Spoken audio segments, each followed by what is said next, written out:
దాదాపుగా 14 సంవత్సరాల నుంచి కూడా కంటిన్యూస్ గా కడుతూనే ఉన్నారు.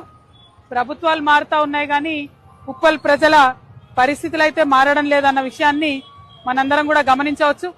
మరి ఇక్కడ ఉప్పల్లో ఉండేటటువంటి ఫ్లైఓవర్ పూర్తి చేయడానికి కోసము పోయిన సంవత్సరం నేను లెజిస్లేటివ్ కౌన్సిల్లో ఒక ఎమ్మెల్సీగా ఈ విషయాన్ని రేజ్ చేయడం జరిగింది.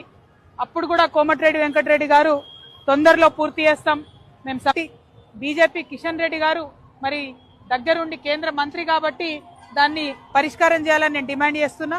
మరి ఈ ప్రాంత ఎంపీ అయినటువంటి ఈటెల రాజేంద్ర అన్న ఇక్కడికి రావాలి, మేము ఎట్లయితే వచ్చినామో అట్లా ఒకసారి మీరు వచ్చి చూస్తే ఈ కాంట్రాక్టర్లకు భయం ఉంటుంది. సెంట్రల్ గవర్నమెంట్ తో అయ్యే ప్రాజెక్టు కాబట్టి ఎంపీ గారు శ్రద్ధ పెట్టాలని చెప్పి నేను డిమాండ్ చేస్తా ఉన్నాను. మరి ఇక ఇన్నేళ్లైనా ఇంకా కొనసాగుతా ఉంది కాబట్టి ఇప్పటికన్నా దీనికి పరిష్కారం చూపించాలని చెప్పి మేము డిమాండ్ చేస్తున్నాం. ఇక్కడ బీజేపీ ఎంపీ గారు శ్రద్ధ పెట్టాలి, స్థానికంగా ఉన్న ఎమ్మెల్యే గారు అవసరమైతే ఇక్కడ కూర్చొని దీక్ష చేసి ధర్నా చేసి మరి గొడవ చేయాలి, దీన్ని త్వరితగతిన పూర్తి చేసుకోవాలి. మీరు చేయకపోతే ఇదే విజిట్ ఇదే పని మేము నిరంతరం చేసి మీరు ఈ పని పూర్తి చేసే వరకు కూడా ఎంటబడతామని జాగృతి నుండి తెలియజేస్తా ఉన్నాం. మరి మొత్తం మేడ్చల్ మల్కాజ్గిరి జిల్లా పర్యటన జాగృతి జనం బాట ఇవాళ ప్రారంభమైంది.